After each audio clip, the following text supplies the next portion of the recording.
So today I reached out to you guys on Twitter and I asked you what about America embarrasses you, and I vetoed politics because that's a whole show we really don't want to get into. The answers were super entertaining and actually gave me a great insight into some of your perspectives too. So thank you to every single person who sent one. If your embarrassing thing isn't on the list, it's not because it wasn't good, it's because I've either covered it in another video or it's just not super on topic for today. But thank you. I know I'm not heard about that. Before I get into the video, do be sure to subscribe, otherwise the next time you buy a plant, it'll die. Poor little planty.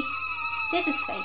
Also, today's video is sponsored and it is super relevant if you want to access content that is available outside of your country. Surfshark is an app and browser extension that basically lets you place your laptop or phone anywhere in the world and lets you access the internet as if you were in that country. This lets you access and unblock websites and content that you may not usually be able to see. It also adds an extra layer of security when you're online to keep all of your passwords, photos, videos, etc. safe. So even though I'm here right now, I'm actually in Spain for Christmas. Surfshark had my back when it came to my online passwords, photos and videos. Plus, I can also watch all my Irish Netflix shows and all my American Netflix shows and movies when I'm over in Spain, just depending on where I place the VPN. Don't forget, Surfshark is the only VPN you can use across all devices. Some other VPNs will trip you up on that one. The best way to understand why you need a VPN is to try it for yourself, and the cool thing about Surfshark is they give you a 30-day money-back guarantee to try it. So there is no risk for you to try it. Enter promo code Diane for 84% off and 4 months extra for free. Thank you Surfshark for supporting this channel,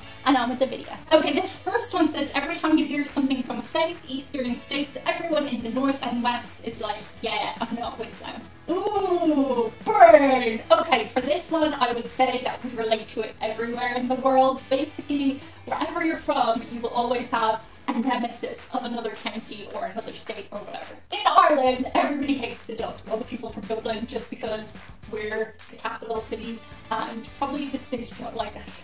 No, it's just a rivalry thing. Even where I'm from, which is like a tiny little place, we had 2 rugby schools, and one rugby school hated the other rugby school, even though they're like 5 miles apart and absolutely the same type of kids and all that stuff. It's just, there's always going to be rivalry. I'm going to guess the southeastern states look the same way on the north and west states. It's just a fun thing. I think rivalries like this are kind of cool because while they highlight some of our differences and stuff, it also is just a bit of banter and you can have a bit of crack having that back and forth between the two of you. At least that's what I take from it, but let me know below if it's more vicious in the comments. The next person says the Superiority Complex of America.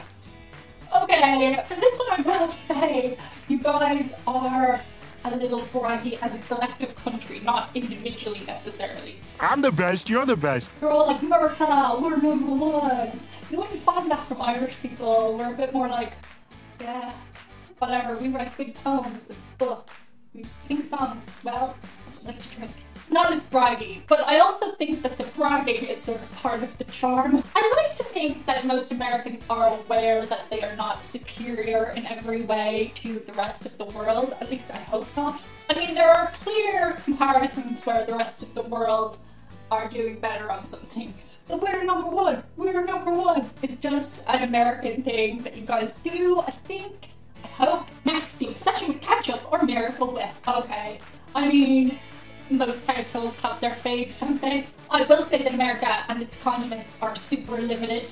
Even though you have other condiments, restaurants don't serve them. I've talked here before about how you guys are obsessed with ranch. When I go to a pizza place, they always just give me ranch, and here in Ireland, you'll be given a choice of like 6 different condiments with your pizza. Bring me my ranch dressing hose. For a country with so many options, please don't limit yourself to ranch. I think you'll find in most Irish kitchen tables a bottle of ketchup. That's just a thing that we do too. But I have seen that Americans do like to put ketchup and Miracle Whip in stuff that I wouldn't necessarily think to do that with. I don't know, my feeling is you like what you like, so just go for it. If you enjoy Miracle Whip, do that. My brother and my dad always had a big fight over Miracle Whip and mayonnaise, and my poor mother used to do the shopping and she used to just buy like one for each of them, and I'd be like, are they not both the same?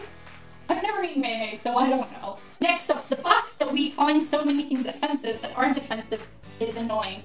I would say that's an annoying world issue right now. Particularly in 2020, people were offended by everything, and I'm not a fan of it. I think people were just super sensitive this year, but the cancel culture and stuff got out of hand. There are definitely things that I'm glad were highlighted in 2020 and were picked up on, but at the same time there was also like very petty things and trivial things that people were called out for, and I found a lot of it to be like online bullying, and I'm not for that. Anybody with a modicum of common sense can see the difference between something important and something just trivial that people are just tripping over. At least I like to think so. I'm just not for this call people out for their human flaws situation. How dare you! We're all fallible, we all fuck up, we're all messes of human beings, and if we did everything perfectly all the time, wouldn't life be super boring? And to be clear, I am not referring to actual major things. That is not okay. I'm talking about stupid shoes. And my diamond shoes are too tight. Something that I am personally working on in my personal life,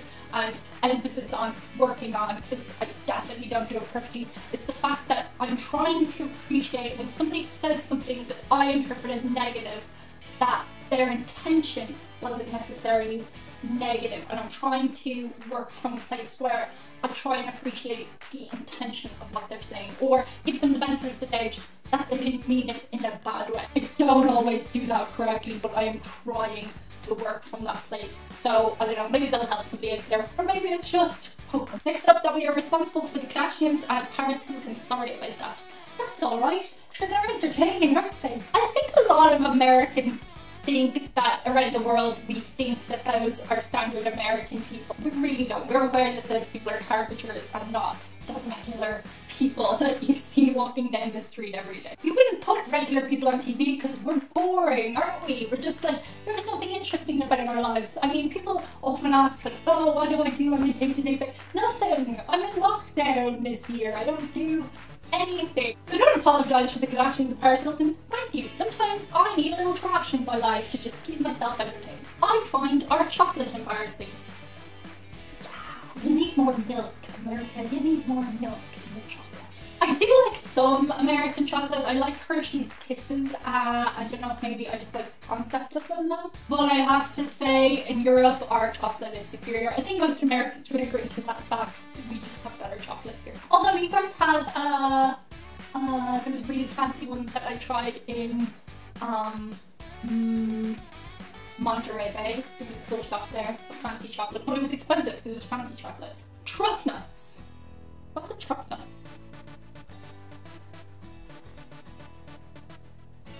Oh, they are special. What?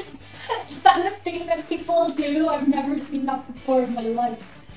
Because a lot of people have truck nuts. I don't want them when I get a car. Ew. Why, America? We don't have those here. I think that would be against public order offences, like exposure. No, yuck. Ew, no. Moving on. I think one is definitely how sloppy casual we dress when going out, like to a restaurant, especially the men. Especially the men? No. I have noticed Americans do dress super casual when they go to restaurants and things, and I am both for and against this. I think most of you guys are probably as well. You probably have mixed feelings about it. It's super nice to just not have to worry about what you're wearing sometimes when you go out and you just want to wear your tracksuit bottoms and things. But it's also nice to be dressed up, and it's nice to go to places where everybody else is dressed up and made a bit of an effort too. I mean, you're not going to get super dressed up to go to Johnny Rockets or something, are you? But you could. At the same time, there are like really fancy restaurants where you're hardly going to show up dressed in tracksuit bottoms, although celebrities do. Celebrities sometimes show up dressed in tracksuit bottoms, but then they have that I'm a celebrity card, so yeah, it's definitely trickling into our cultural experience here too, in imitation of what's happening in America, I think. Next up, we have the obsession by some Americans with British royalty.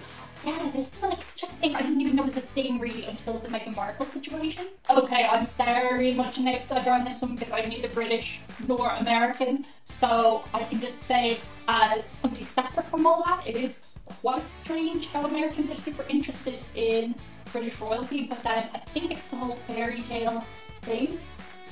I'm a princess! I was really surprised to find out a lot of people watching The Crown recently did not know that whole Princess Diana cover-up situation, and also a lot of Americans seem to be big fans of Camilla, whereas anybody who is kind of aware of the full situation always had a bit of a bugbear with Camilla. Don't get me somebody else's land. I just find it funny that you guys are fascinated by it now, whereas it's kind of always been there. I wonder how much of that is driven by the Crown and Meghan Markle. I also think that the British and the Americans have a totally different perspective on Meghan Markle. As far as I can see, as a person separate from everything, is British people hate Meghan Markle. In general. And American people love Meghan Markle. In general.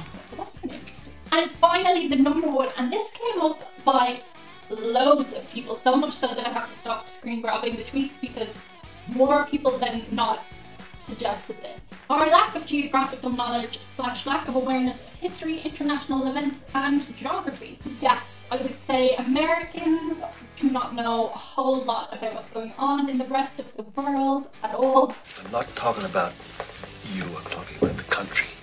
And to be fair, I actually do understand why they wouldn't. America is a whole continent and they've got enough going on by themselves to be very much occupied by their own problems. I would encourage people to educate themselves outside of the things going on in their own country, because when you know more, you know more.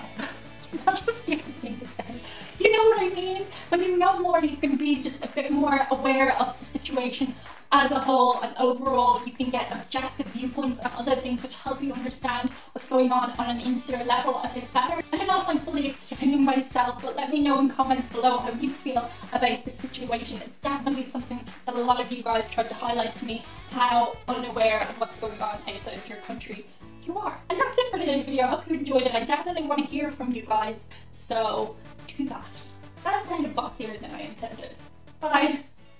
Hi guys, we have a special shout out request today from patron Eric. He'd like to shout out his mom Carrie. He says she's a beacon of light in an otherwise dreary world, who taught us how to love unconditionally, show compassion without expectation, and to always do good by others, even if no one else is watching. She spent her life advocating for those who have trouble advocating for themselves, and is always on the side of the outcast, the downtrodden and the otherwise forgotten, because everyone deserves to be loved. As she settles into a hospice for the last chapter, we want her to know how much we love and cherish her for the wonderful person she is and for the countless lives she has made better just by knowing her. Thanks Eric, and thanks Carrie.